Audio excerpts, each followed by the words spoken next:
Program Jaksa Masuk Pesantren merupakan upaya Kejaksaan Republik Indonesia dalam meningkatkan pemahaman dan kesadaran hukum di kalangan santri dan generasi muda.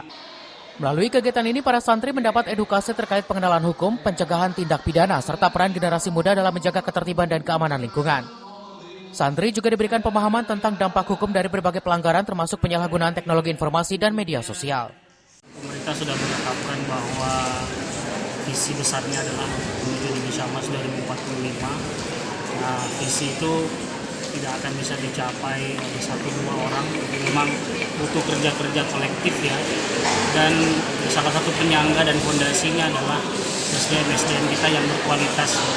Salah satu indikator kualitas dari SDM itu adalah tidak hanya kompetensinya saja, tapi juga SDM yang punya tingkat pemahaman hukum dan juga tingkat kepatuhan hukum yang tinggi. Kemudian menjadi bekal bagi mereka menyongsong Indonesia Emas 2045. Kegiatan ini juga diharapkan mampu mempersiapkan generasi emas Indonesia 2045, generasi yang berakhlak mulia, cerdas dan sadar hukum di tengah perkembangan teknologi dan era digital.